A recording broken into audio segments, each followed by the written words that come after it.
Hi, everybody. Welcome. Shout out to everybody in the chat. Good morning. I'm going to let those notifications go out. How is everybody doing? Let me see who I have in the house. Welcome. It is January 31st. It is January 31st, y'all. Literally, that's crazy. Like, we're basically done with the first month of the year. Can you guys believe that? We are done with the first month of the year. I can't believe it. Hey, Blonde Bomb. Hey, everybody. I'm letting those notifications go out. My hair's really staticky today. Hey, Katie. Hey, Mana Joe. Just a tea, please. Bratty Becca. Welcome. Nebby's in the house. Infamous, how are you, Mana Joe? Thank you, Gaslit, Storm, Jay McCarthy. Welcome, everybody. Hey, Kate. Hey, Tabby Cat. I see you guys. Let those notifications go out. Okay, Katie says, I'm getting ready for my soon to be 5-year-old birthday party tomorrow, heading to the res. So they can, oh, well, shout out to you and happy birthday to your soon to 5-year old, which is still 4, right? Technically. But shout out to you. My goodness, that sounds like a lot of fun. Parties with a lot of kids. Ada, how are you? Tammy, Diamond Rainbow, Jeanette. It's raining in Atlanta. Welcome. Evil Queen, how are you? Oh my goodness. Tammy, not a troll. Welcome. Tiffany, how are you? You graduate college in 5 months. Congratulations. Shout out to you, Tiffany. Let's see. Who else do I have in the house? Welcome, everybody. Hit that like button, please, and thank you. We have much to review. It's raining in New Jersey. Awesome. I've arrived but was not notified. Susan, I'm sorry. Ugh. The notifications, they always want to play mind games with me. Hey, Selena Fan para siempre. It's raining in Illinois. Okay. Kai, how are you? Good morning. Oh, my goodness. Mana Joe's in the house. Thank you for being here. Hello, all. Welcome. So it's like raining everywhere because y'all saying that Indiana is raining too. Wow, it's not raining in my area. I guess that's a good thing. Still cold outside though. We're supposed to getting snow in Longview this weekend. Wow. Hey nurse, how are you, Nurse Janice? Welcome. Witchy Wench, welcome. Shout out to you. I'm letting those notifications go out because we have much to review. Hey tu mama, how are you? Oh my goodness, ya llegaste. Welcome. It's raining in Michigan. Patty Pancakes says it's raining in Washington State and snow tomorrow. Oh my goodness, y'all. I hate rain. Hate rain. Hate rain. So welcome everybody, guys. Thank you so much. Hey, Micah, welcome. Shout out to you. We have much to review and much to talk about. Hold up, y'all.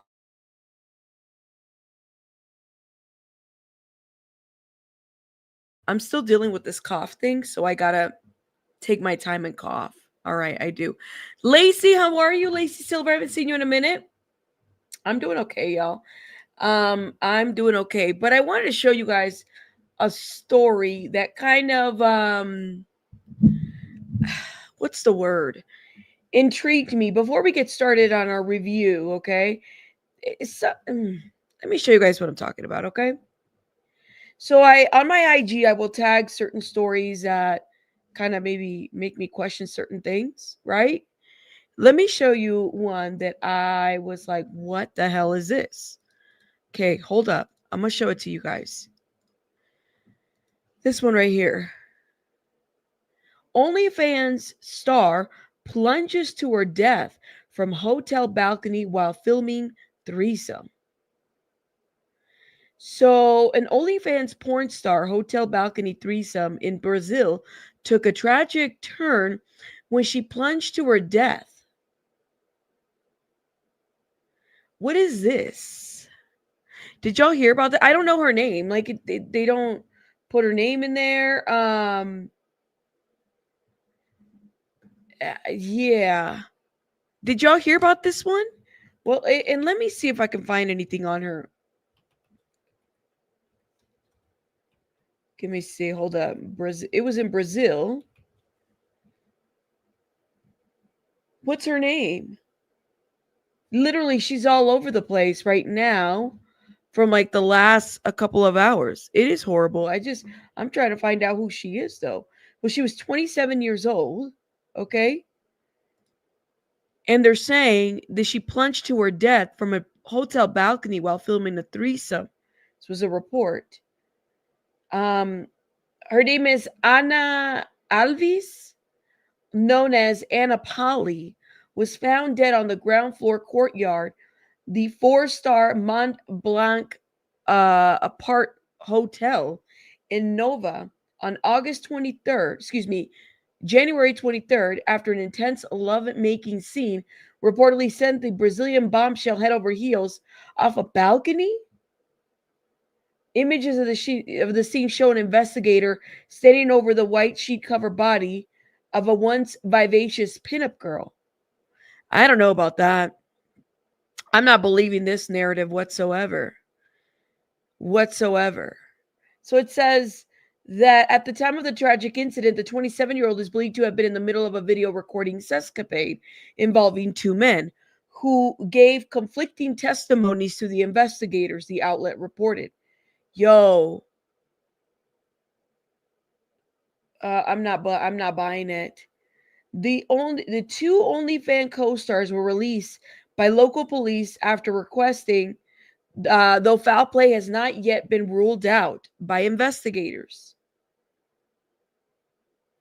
So the boyfriend, Pedro Henrique, who was not involved in the girlfriend's final fondling, expressed his grief on social media and he has hope that the investigators will get to the bottom of the starlet's death. Oh my goodness. If someone is to blame, they will find the culprit. An autopsy has been ordered to determine the exact cause of death. I'm not buying it. She's with two men in a room. I'm not buying that that's how she died whatsoever. Since when is balcony throwing the latest trend in committing murder? Right? That sounds too suspicious to me, period, point blank. I'm just not buying it. And people will like there's people making jokes about it. I don't think anything's funny about that whatsoever, but that's just my opinion. So welcome everybody. For those that are coming through, guys, we have much to review. We're about to get started. Hey Sean, how are you, love? Hope you have a good work day. Sounds suspicious, right? Definitely. Okay, let's get into Micah Stauffer and this update on our family documentary, which, by the way, we watched on Discord yesterday. Shout out to Vic who allowed us to watch it, which I think was amazing. Shout out to her. Um, It's a 3-part episode, an update on our family, which is really supposed to be about essentially what happened to the Stauffer family here on YouTube online and the family vlogging industry to a certain degree. Now, I kind of knew that this documentary was going to be out. Part of it is because I watch the Dad Challenge podcast, who it also makes an appearance there. Sloan makes an appearance there. A lot of people make an appearance on this podcast, right? Well, Dad Challenge podcast also did a video about this documentary. Now, I'm not like I heard about this too. We could talk a little bit about that in a little bit. I heard about this too, okay? Eric, many, right? The family vlogging business on YouTube, um, there's many of them. And I'm so surprised that it continues to happen where kids can't consent to be on camera and their most private moments are happening right in front of our eyes, right? And every day I think that people are being exposed for this because you have to understand something, like they don't know any different, right? They can't just say, turn off this camera. I don't want to be in the camera, that type of situation. The camera is right there. And the adults are monetizing everything that happens. So the Stauffer family was a family here on YouTube for many years, I guess. It's been a while. They disappeared. They're no longer, like, they have one channel, but it's not. It's the Stauffer Garage, which is more on James' side. But you have a couple that basically come and on YouTube and decide to, I don't know, I guess create a video about their pregnancy. From there, it becomes another pregnancy. And so their family starts growing under the YouTube lights, right? You get a following. It's a very lucrative business. People are looking for your videos, the updates. You're making major life family decisions in front of everybody, right? So Micah Stauffer and James decide to adopt, and they make an announcement about it. Now, they weren't just going to adopt any child. They wanted to do an international adoption, which is what they did. Okay. They went and decided, they picked out a name. They were going to, name the child Huxley. They had a name before they even had a child. Okay. Before Huxley, Micah and James already had a pretty successful YouTube channel, right, with their family vlogging, detailing pregnancies, detailing different things, different parts and aspects of their lives. They were getting brand deals and sponsorships and commercials. Her YouTube channel was growing, right? And from that, there were other family vloggers that were following her lead. Okay. There are many that follow her lead. She decides, I am going to adopt internationally. She picks out a baby boy's name, names the baby Huxley. Okay. Decides, I'm going to move forward with an adoption, and captures that whole journey. Start seeing pictures of Huxley. We don't even know, we know that Huxley is from China. Okay. So they're going to take that trip over there. There were already concerns that they were, vlogging about his medical health concerns. Okay. But very early on, Micah said that her child was not returnable. Okay. They take this trip to China with James and the other children. They fly out there. All right. And they capture all of this in video. The gotcha day is even captured on video, guys. Very sad situation. In the documentary, I believe it was episode 2, you get to see the gotcha day, which is the first time that Micah and James and her children are meeting Huxley. Huxley's 2 years old, coming through the door with a foster family that he had already been attached to, right? And you see, I guess you see a lot of trauma, right? Lots and lots of trauma that you wouldn't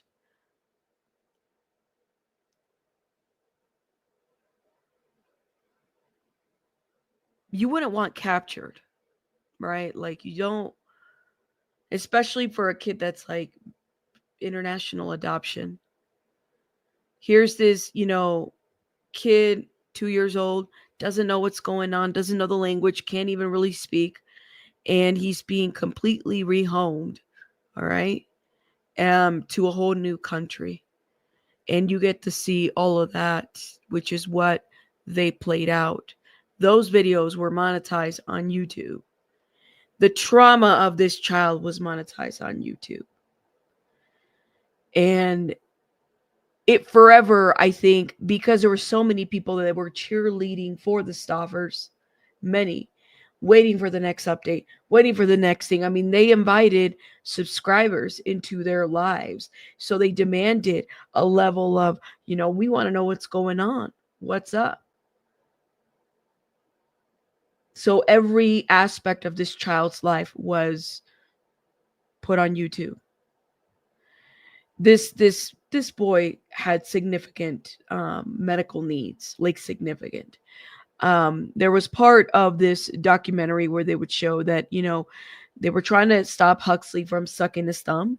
For those that don't know, sucking your thumb is a form of comfort for kids, especially if they've been traumatized. So they put like a thumb guard on him. Okay. And so you could see that in the videos, and the people had questions about that being some form of child abuse. Micah, there's videos out there of both of them engaging in doctor's appointments. There's videos out there where Micah kind of steps back and allows James to do more of the parenting, and all of that gets filmed. Everything seemed to be fine up until it wasn't. All right. So Micah does a video where she talks about, it's very clickbaitish. Guys, we're thinking about adopting again. So they already have what, like 4 or if not 3 or 4 of their own biological children. They have Huxley in the mix, right? And Huxley is very high needs. And you could tell he's very high needs because they're showing us how high needs he is. He's having tantrums every day. Every day. And they're filming all these tantrums. His medical information is out for display. They've done videos disclosing medical information of this poor child. Okay? This child had no privacy. And it's making them money. Because guess what? They got a new house. They got a new Cartier bracelet. They got new Cartier stuff. They got different things, new properties, new rooms, new cars, new everything. They were making it happen. But all of those videos were Huxley videos. It wasn't like, hey, it's here's an update on our family. No, it was Huxley on the thumbnail. Now, at some point, it got too much, right? Because people were starting to notice, like, what the hell is going on? Is Huxley the only update? And then the Huxley fan base kind of starts drying out. So, and I hate to say it that way, but it's the truth. It's like, typically what happens, you grow a YouTube channel, there might be some followers that follow you from certain things to then they get bored from that and then they start following other people, or they're going somewhere to follow somebody else. And that happens. That is how YouTube works. Okay. So.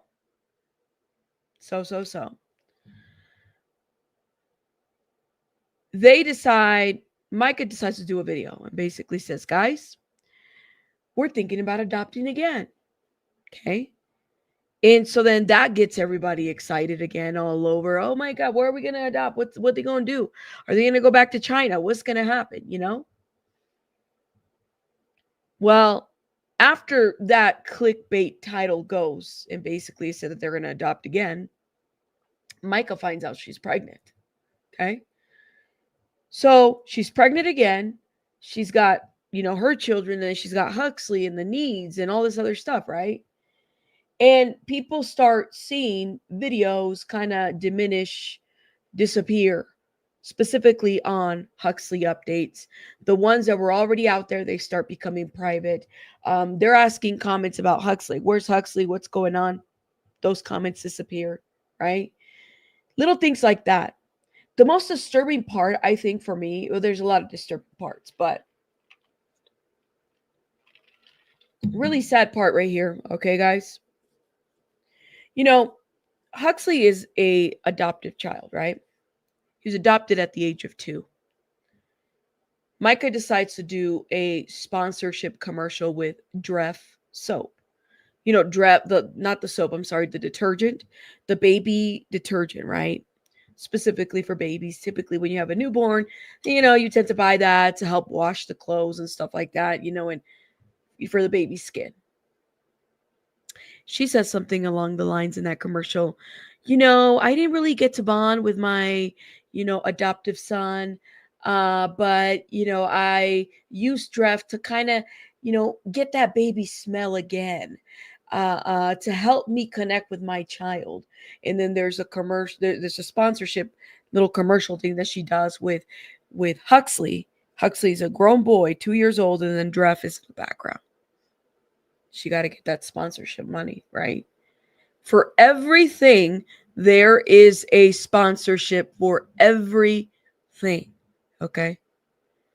And really, it was kind of sad because it's like your there's a whole, that detergent ad was crazy, y'all. I wonder if that's still available. I didn't know about this detergent ad. Let me see if I can find it. Okay. I didn't know about this detergent ad. Um, Micah stuff. I'm sure somebody on the internet has it. There has to be somebody on the internet. Oh, look at this. Let's see if this works. For using her son Huxley's international adoption to promote one of her sponsors. Vox Media Studios' three-part docuseries An Update on Our Family revisits some of the influencer's most controversial They moments show online. it. No, they have the full commercial up on that documentary, and it's just they show it. They like it's so crazy to me how all of this went down, right? Anyways, so and a lot of people have covered. A lot of people have covered her one way or another. I mean, what she did was horrible. Okay. So anyway, so she does that commercial, and then suddenly people start seeing less, and less of Huxley. We don't see Huxley anymore. Huxley's basically, kind of gone. So much so that like his videos have disappeared, pictures have disappeared, things have disappeared, right? Micah decides to do a video where she tells the people, there's an announcement that I have to make. We're going to upload a video, myself and James. There's going to be a video that'll explain everything that's going on, right? The internet, because you already know, the internet doesn't forget. Reddit forums were already created by then trying to, what's the word? Trying to basically, hold up, y'all. Thank you. Trying to investigate her, go through things. There's sleuths in there. They're pulling information from her. What does she do to Huxley? We're not seeing it. All these videos are deleted. What is going on? What is up? So things are happening. You know what I mean? From then on out, they get together and they said, we're going to do this video. And they do this video where they upload. Micah's crying on this video and basically saying that they really tried with Huxley, and basically they had to rehome him. Now I was like, when I heard that, because like I wasn't on the internet when all of this was going down, but when I heard this whole rehoming thing, I said, oh shit, that's a thing. You work in foster care or in CPS for many years, and people you don't even use the word rehome for things like this. Feel better, Chico. I'm sorry. I'm like not paying attention to the chat. I'll look in the chat here in a minute. Yeah. Rehoming like a pet. Having worked in CPS for many years, that's not the term that you use. You don't use the word rehome to like sometimes kids will blow out a placement. Okay. Like that's a term that we've used, or it doesn't work out. But the word rehome is not one that you use to describe somebody leaving or having to be, put in a different home. And that stood out to me, right? So this documentary basically revisits all of what happened, right? But it also gives this other thing, because I think most journalists have to do this, right? Like you can't just you have to report all sides of a situation. There was a woman there who came and did this interview, and she talked about the fact that she Micah Stauffered a child, okay? Meaning that she also had to rehome a child that she did international adoptions with, right? She went on Reddit and shared her experience. Now, I don't want to be like, what's the word? Like, I don't think that things like Micah Stauffer, what she did isn't really comparable to, in my opinion, what others, I think it's a little bit different.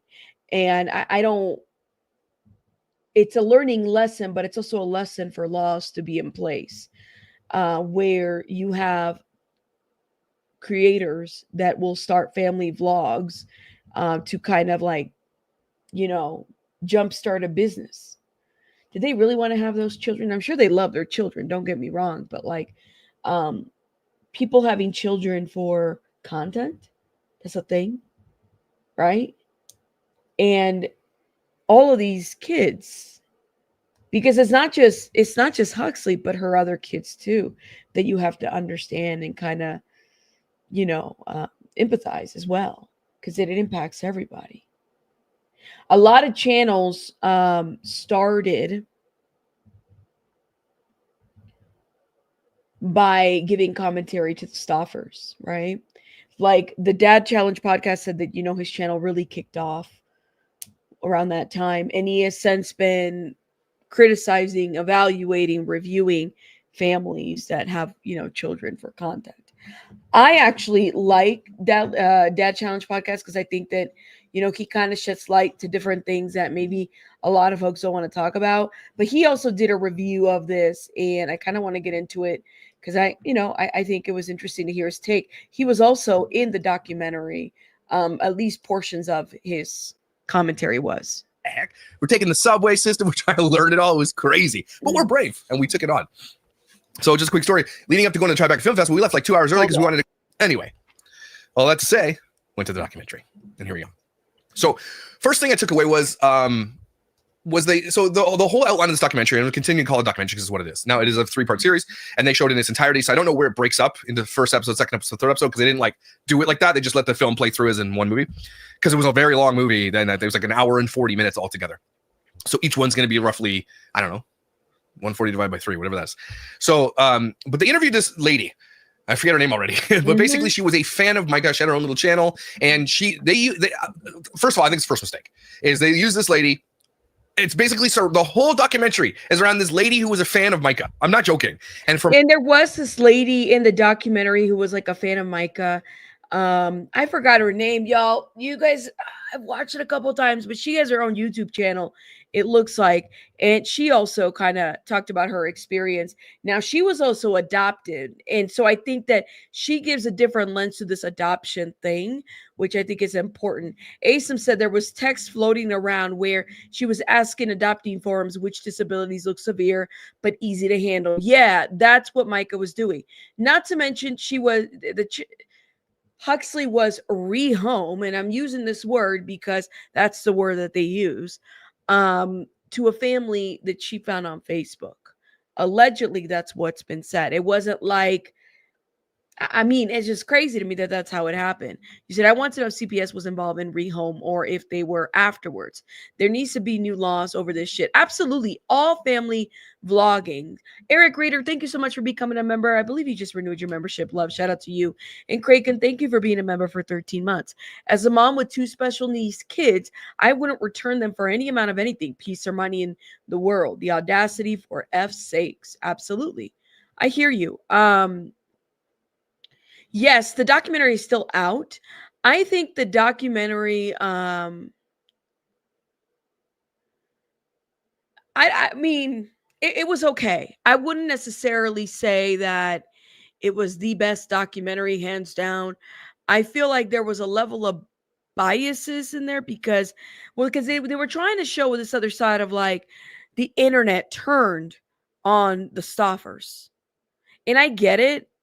But at the same time, it's like, well, what laws did the Stauffers break by adopting a child from China and then rehoming the child?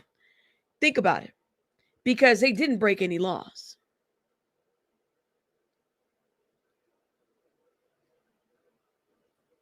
Was it effed up? Yeah, it was an effed up situation. They're horrible for what they did. But what laws did they break? To me, it's like borderline criminal that you get to do all this, you document everything, you expose all this, you use this child as a tool to monetize your channel, right? And get sponsorships and everything. But what laws did they break? We don't have any laws because there are no laws that protect children in this situation. And that's the problem. There's no laws whatsoever. It felt a little bit one-sided in my opinion. And that is not a word to describe giving your child away. He has been through enough trauma. Pray he is somewhere safe and living in a home, right? Evening Star, you're right.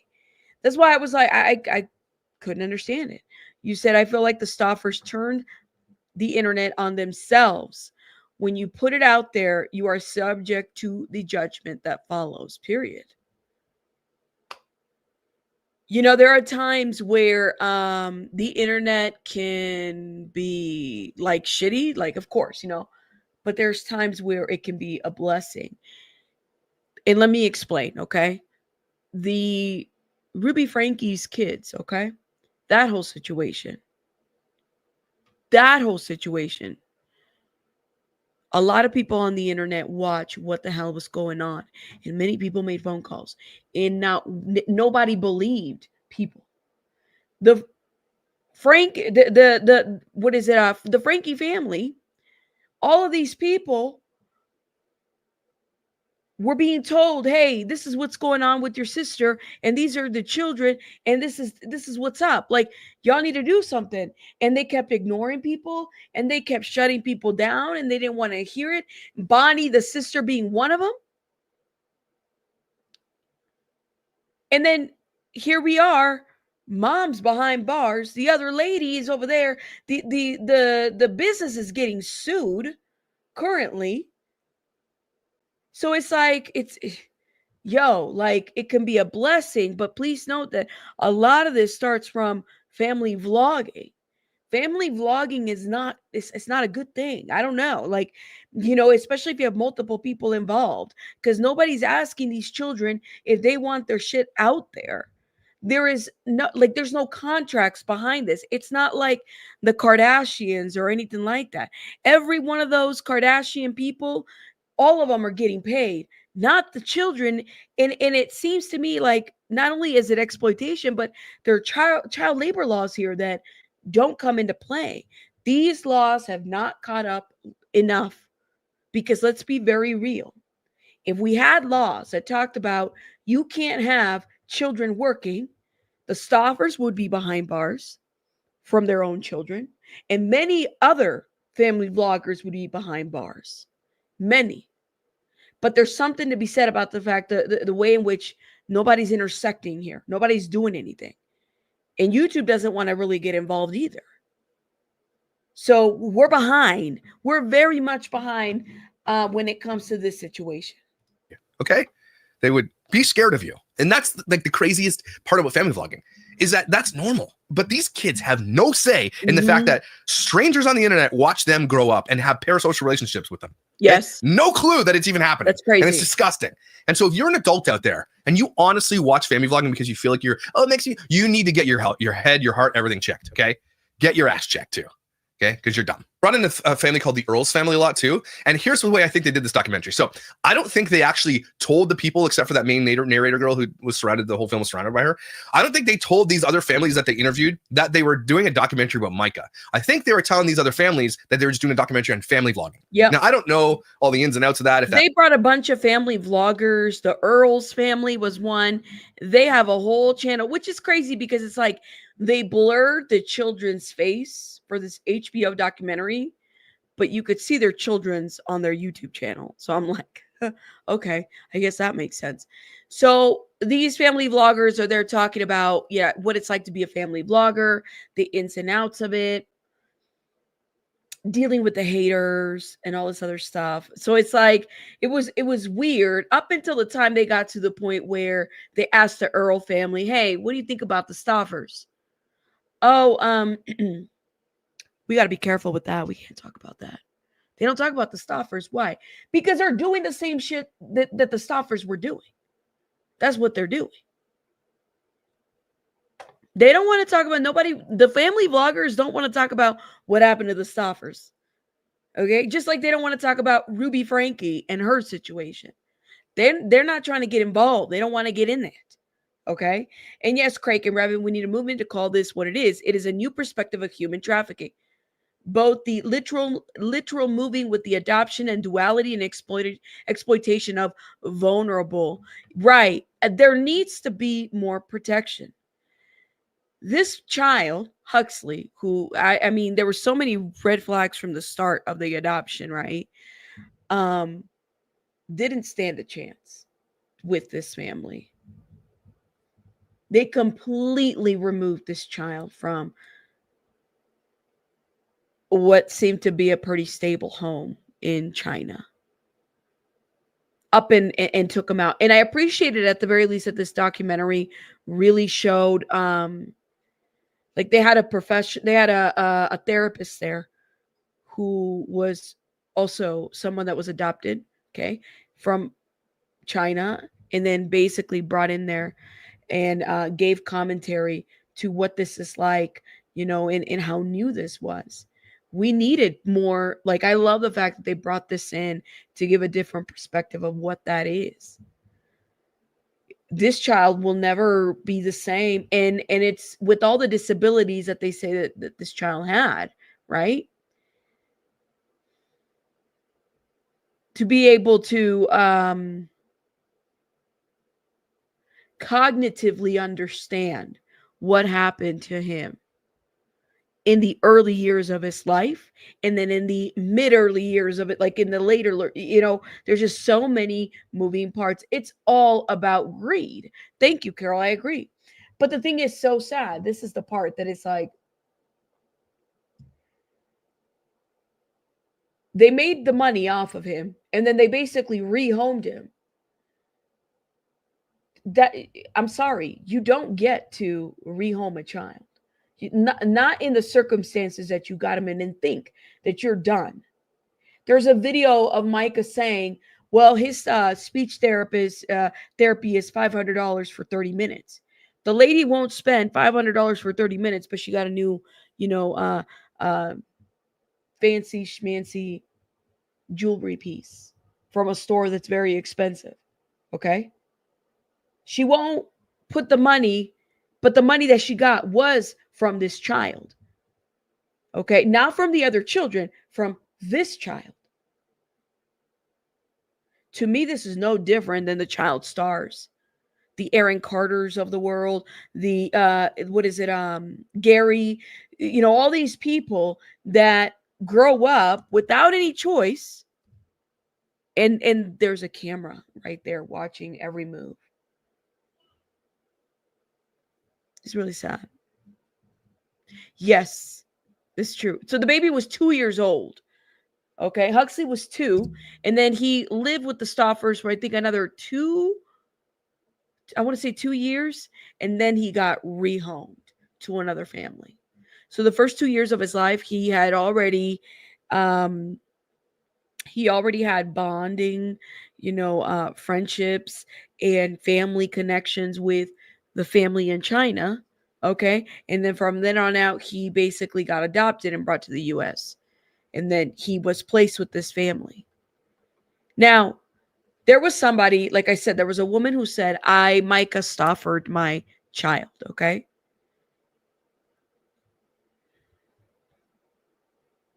And I don't think you can compare her situation, meaning like she also adopted internationally, and the adoption didn't go well. And so then she rehomed. I hate this word, but she basically put the child back up for adoption. That's what she did.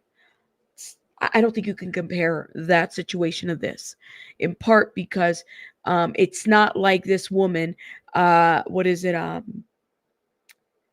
publicly put out this child's business out there, right? Like, you can't really compare that to those are two different things, in my opinion. Okay, just woke up. Thank you, Wim, for being a member for 26 months. Thank you, love. Wim's like, I just woke up. Wake up, Wim. Here's two different situations. You can't compare them. That's it. I hate the term rehome. I really do. But she said something that is really telling. She said, look, it got really bad, me dealing with this child. It got to the point where she had thoughts of hurting the child. And I think that's the piece that's important, that it's like, wait a minute, like, we also can't like hate on people that are, you know, really wanting to get help. Right? Like, if they're saying it's no different than somebody with postpartum depression, right? I know what that feels like. Let me cough real quick.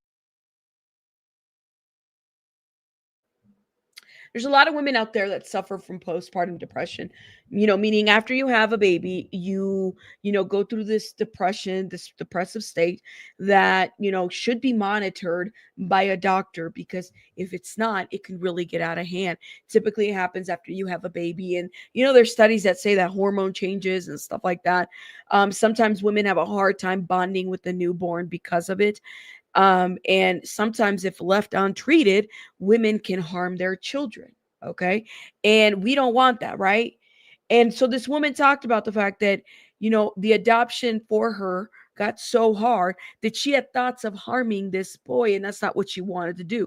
So before losing her shit, she says, I am going to do what's right and put this child up for adoption and hope, because I need more help, because I'm just not doing it.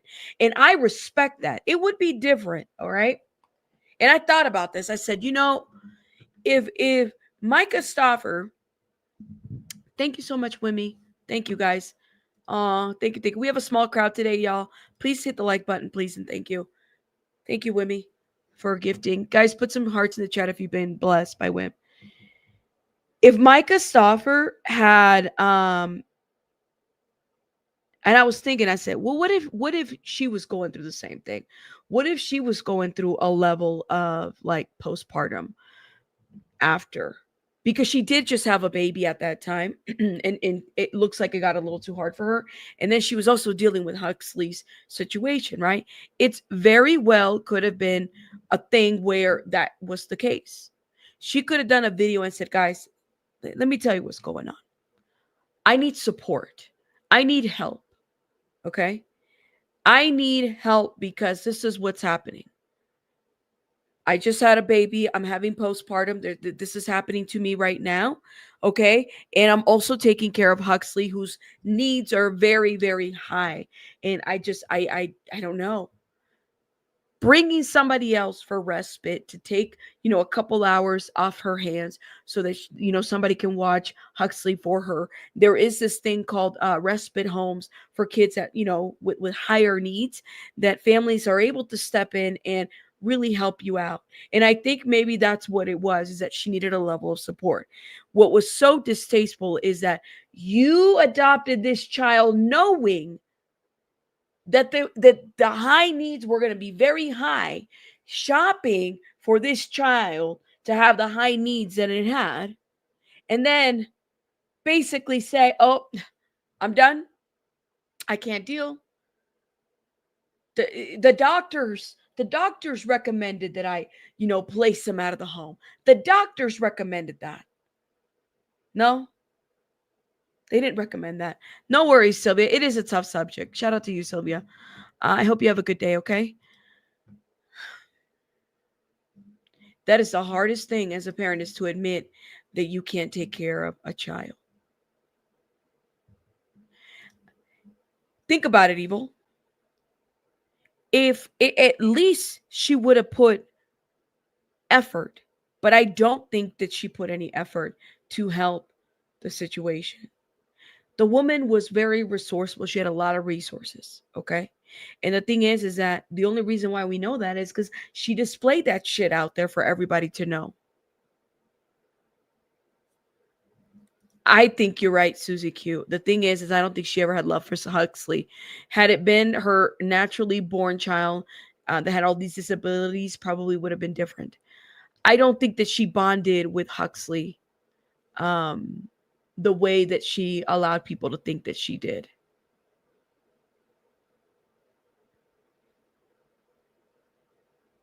I just don't. Thank you, Kelly. You're right. Like it's you're not weak for asking for help. Parents are asking for help every day. And I get this. Like, I know she was a nurse and everything. And I'm not saying, like, this is what I'm saying with that, is that you could be a nurse, you could be a lawyer, you could be a doctor. But when you need help, especially when it comes with special needs kids, you need help. Like that right there. It's like, you can't put that training forward in addition to being a mom. You have to be a mom. And she had just had a baby too, But she went wrong in so many ways from the start. She really did. Her heart was not in the right place, because I honestly think that she didn't really she wasn't connected to the child the way that she led people to believe that she was connected. She was connected to the idea of having an adoptive child. She wasn't connected to all the other things that meant with that. Yes, as someone supporting people with disabilities for my job, I'm sick about the exploitation of Huxley. Disgusting.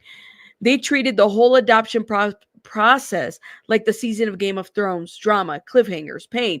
The poor baby was the plot. That's the thing. It's like, Mel, I'm glad you said this, girl, because let me tell you, like, it felt like that when you would watch like a thumbnail. It'd be a thumbnail of like, this is Huxley's checkup, and then you'd have Huxley on a thumbnail with like no shirt on or something like that, having a meltdown.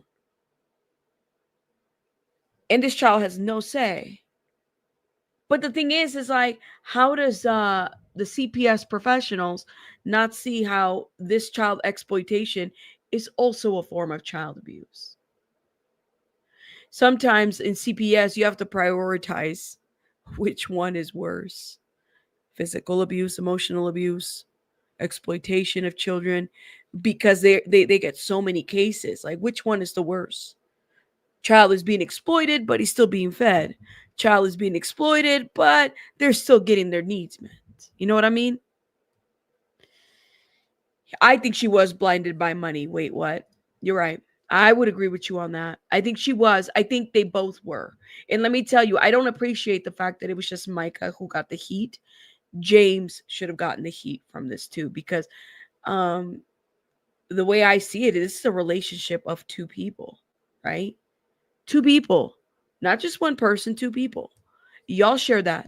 So it's crazy to me that James is able to have his YouTube channel and nobody has the same, animosity towards James. It should be, both of them are, they were messed up for doing what they were doing, period. They both decided to do what they did. And legally and criminally, there's no liability for them. Think about it. Wow. I'm sorry, James.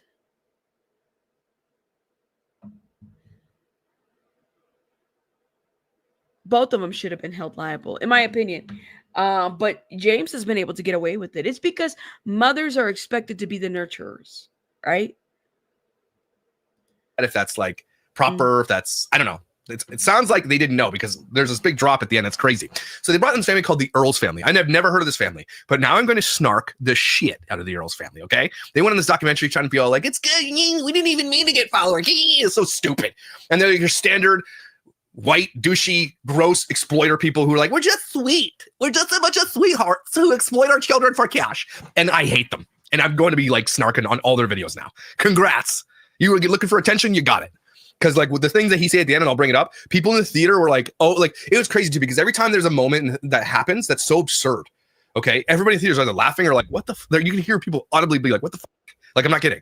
When they say things where we've touched on this channel a million times, they see it. And that's why I liked this audience, because I don't think they were aware of family vlogging or Micah Stauffer. Obviously, they were there to support the filmmaker, and it's all their friends and family, and it's like, wow, and there's hundreds of people in there, right? And I honestly liked that they didn't know anything. I really did think it was a great audience to watch this and to bank it, because I knew everything. I'm intimately in detail with family vlogging and what Micah did and what James did and all this kind of stuff. And so I'm seeing it coming. I'm like looking around, like, let me see what they think of this thing. And they say, and then they would react viscerally. And it was great. It was a great place to be like, okay, we were right. These people are seeing this for the first time, and they are flabbergasted at what she did. There's a point where Micah loses the baby, and so they're obviously trying to make Micah look good at the beginning, and that's how they do documentaries, right? They start you off, you're like, oh, she seems sweet. This is good. What's the problem? And then they hit it, right? And I think after the first episode near the end, they played this clip right here. If anything, my child is not returnable. And like, that's bullshit, because we know how it ends. We have hindsight. It's forever. And we know it wasn't. And so everybody in the theater just laughs because they see that the absurdity of it all. But this is what I took away too from the baby loss. And this is another thing I don't like to talk about it at all. Like I almost never like to talk about this because the situation is crazy, is that when people lose children and then they use it for content, I think it hits everybody wrong. Yes. I think a lot of people look at that and they say, we shouldn't be watching this. Okay. And the grossest part is we used to be it used to be socially like or people didn't want to tell you're pregnant until you're at least past the first trimester, 12 weeks in, 8 weeks in, or whatever. Yep. So it's more viable because people don't want everybody to know every bit of detail. I've said this about family vlogging in the past. They tell you the moment they piss on that stick because it's worth a lot of money, right? And to them, it's a win-win situation that if the baby is good, they have a birth and they make $1 million off the views. If the baby dies, they capitalize on the heartbreak of all that and they make $1 million. So no matter which way it goes, they're making $1 million, and they will absolutely take advantage of that. But Micah's one was a little bit different because they're like, oh, we just lost the baby. It was like in passing, we lost the baby, and like obviously looking for those accolades online. Oh, you're gonna be okay, mama. But theirs wasn't like a viscerally crying video, like, oh, we're so heartbroken. It wasn't like that at all. Nothing like that at all. And they show that. That was really interesting because I think a lot of people in the theater were just like, what the hell? There were so many like reactions, which I really, really thought was valuable. I was writing notes like feverishly. I didn't want people to see my screen because I'm like, I didn't want to distract anybody. Shannon Rose says that Mike is brave. They bring Shannon Rose in, which pissed me off, by the way. Okay, like don't give that lady a platform. Clearly, like these people who are like working for New York. So I guess that's another vlogger, family vlogger. And again, this is all a network of vloggers. And so Dad Challenge Podcast is the one that kind of exposes all these people. I mean, his content is all about exposing different things. I mean, I didn't understand the losing a baby being part of family vlogging, but I guess I don't know. As somebody who has lost, pregnancy, so I've never really thought about people making content off of that. Like typically, wow, it's crazy. I'm fast forwarding some of this. My child is not returnable. She says that, and the audience is like audibly gasped. Okay, and then it gets into episode 2, where they talk about why this gets so popular, why having babies on YouTube and social media is so popular. Because no matter what we think of it, it's undeniable that this taps into something for a lot of people.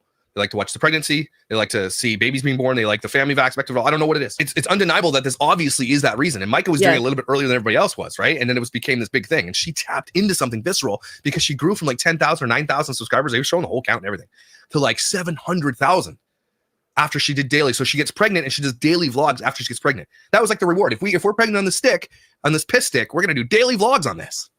Okay, that's thanks. Crazy. And then when they brought H in, it was actually hard to watch.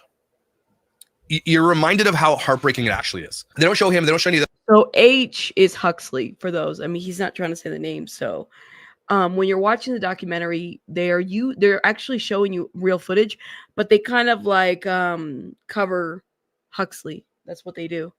Other kids, but they draw him in with the rotor, yes. Rotor animation, I don't know what it's called like that. But it's like basically just quick shots. Like they draw a rough picture of him over top of him in the video. And so you sort of see what he looks like, but not really, right? They protect his identity. And it actually is heartbreaking to see when like they show the adoption video, and I covered half of those videos. Okay, I didn't cover when he went to China.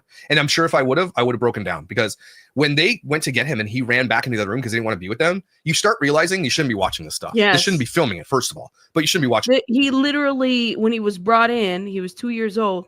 He starts running out like he wants to leave. He doesn't want to go with them.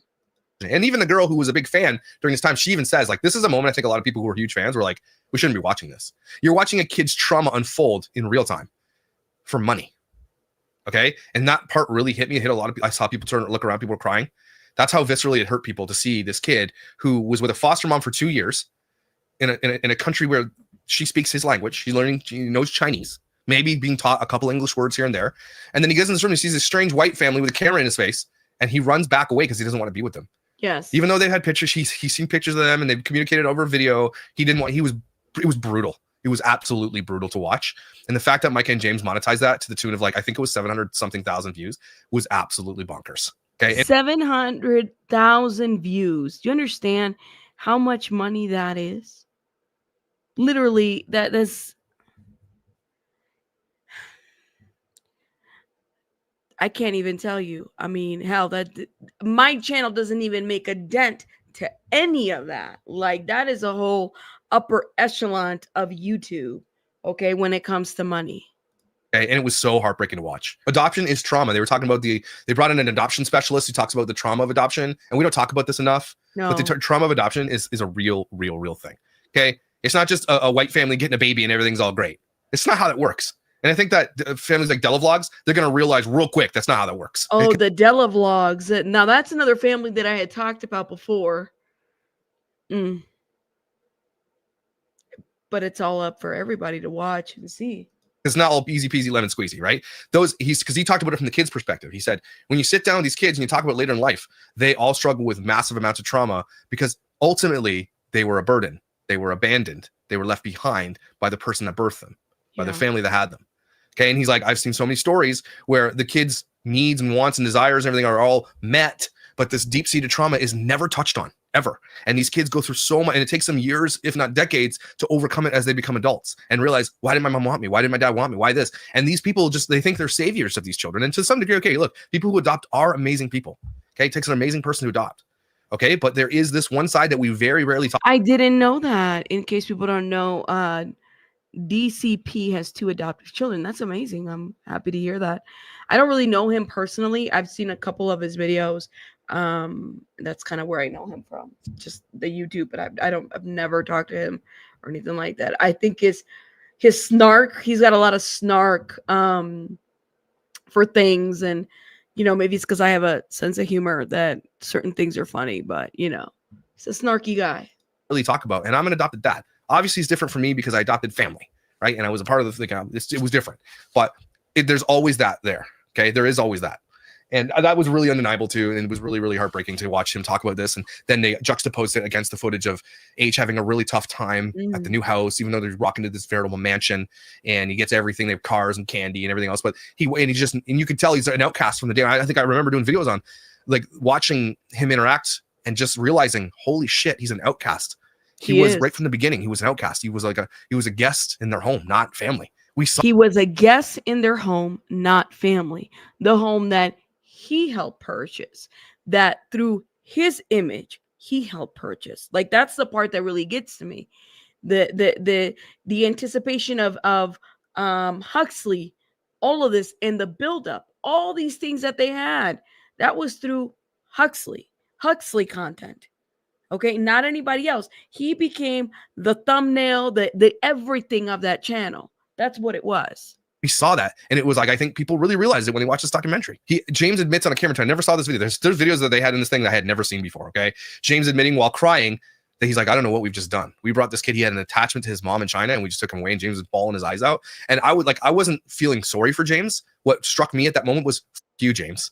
That's what struck me at that moment, because he was filming all that and capitalizing on it. Even though he was feeling some kind of something in his heart about it, he was still capitalizing on it.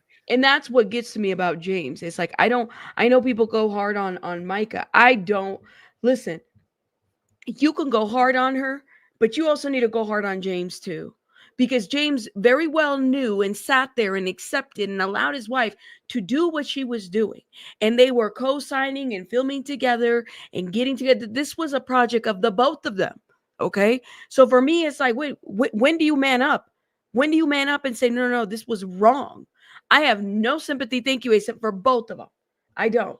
But James specifically, because it would have been like, if you knew and you sat there and you knew that this was wrong all around, well, he had already had a bond with a family in China, you could have just sat there, no, I'm not going to do this. We're done. We're out of here. Like, let's leave this here. There are other children in the U.S. that could have been adopted. They could have done this here. They did it over there internationally. Why?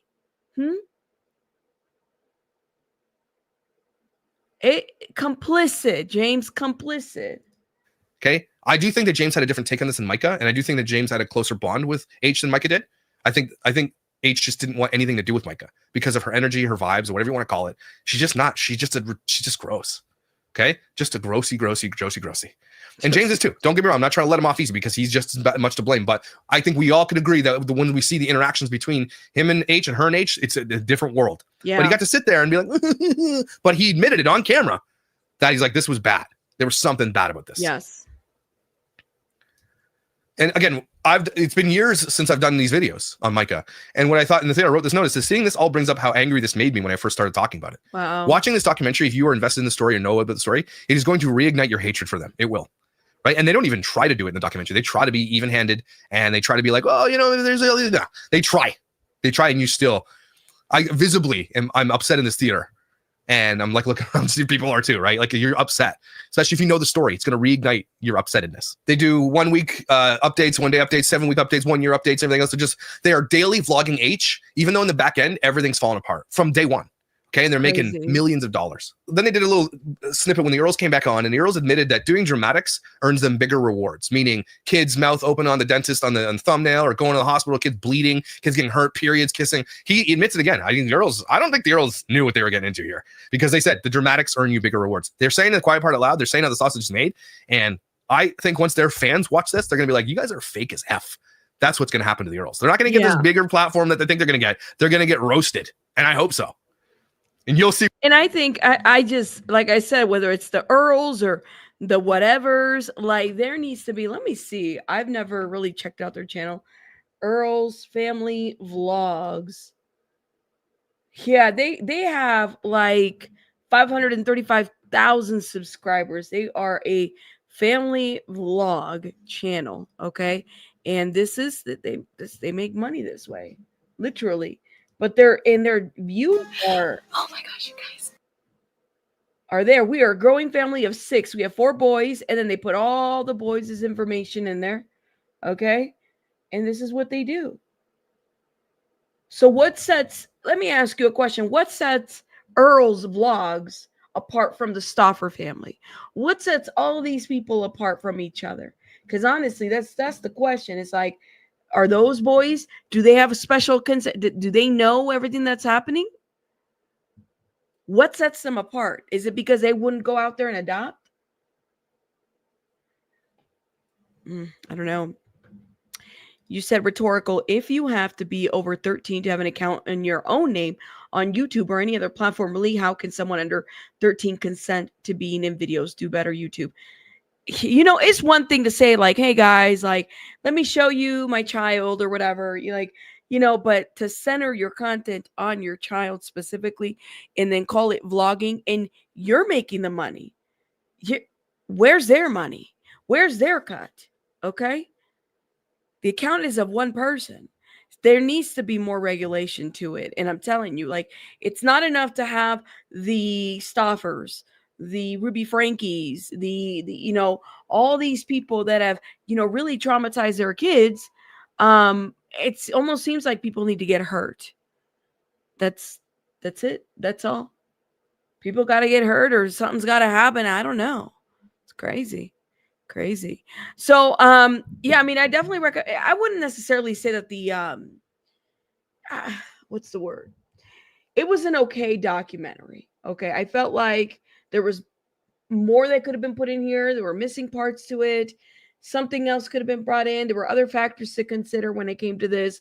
I wouldn't necessarily say that it was the best, but if you're wanting to understand what the Stauffer family did, the documentary is called An Update on Our Family. An Update on Our Family. That's the name of it. An Update on Our Family. And essentially it exposes what the Stauffers did, and then it gets into like the adoption process and all the other stuff. I wasn't around. I wasn't a YouTuber then when all this happened. Just imagine. I think I would have probably done a YouTube channel and even talked about that. Like, it would have been a topic that we would have talked about here. But it is not the first time that I've talked about this won't be the last time, and it won't be the first time. You know, it's for the Stauffers. There's going to be other Stauffers out there. This won't be the last time that you see family vlogging doing the most. It's just how it is.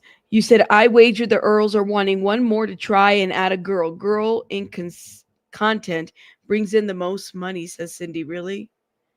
It's disturbing.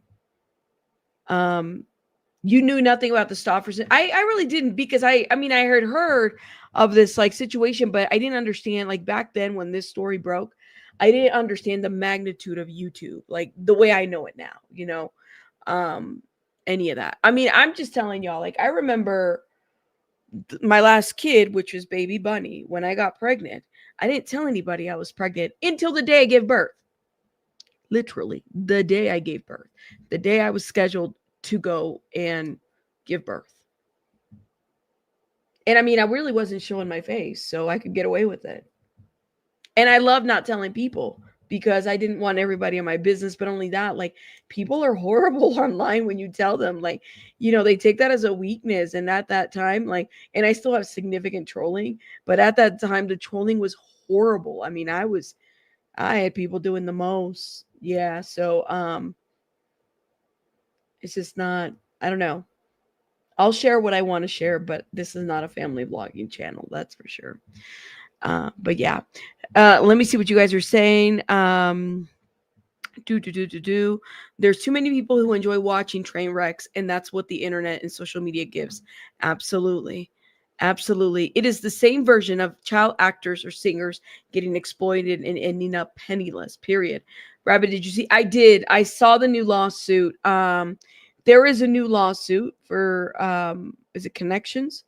So there's a man whose family engaged in Jody Hildebrandt's and Ruby Frankie's Connections brand, and basically he decided to sue civilly, and basically called whatever Jody was running a cult. It's a really bad cult. So I did hear it. I only knew because of the rehoming situation. I was glad. I hope his new home is better. I hope so too. I heard different things about how his privacy is still not being respected when it comes to that family that he's currently with. I hope that's not the case. But I mean, watch the documentary and then go watch Dad Challenge podcast on that video, because he kind of breaks it down and stuff like that.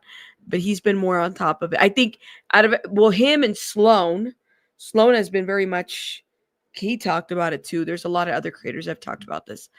Let me see. Predators are watching them, their kid videos. It's, what's so scary is, I'm sorry, Abraham. Ooh, hang in there. It's the parasocial relationships. That piece is scary to me. Like, imagine somebody having a parasocial relationship with your child, and your child doesn't even know what's going on. They're starting school. What if one of these people decide to go and show up at your child's school? Oh, I know your child because, they're on the family vlog videos that you do. I think if that was me, I would probably be like, I'm homeschooling my kids. My kids are not going to school. They're being homeschooled. I wouldn't be able to do it. No. Mm-mm. Anyways, guys. Well, I hope you guys enjoyed the rest of your day. I might go live later today, depending on the topic, but I wanted to make sure I did a review of this one. Y'all let me know your thoughts in the comments. What do you guys think? If you watch it, if you're on the replay gang, please hit the like button. It helps with the algorithm. Please and thank you. Let me know what you guys think. If you have not watched it, but you're intrigued by the story, let me know what you guys think about the whole situation, okay? I'm going to see you guys on the next one. Hey, and by the way, shout out to Eric. Thank you, Eric. Kraken, Wim. Thank you again. Y'all are amazing. Thank you guys for supporting my channel. I got to go because I got to go blow my nose. The build up. I feel it. I'll see you guys later. You guys have a great one. Bye, guys. Bye.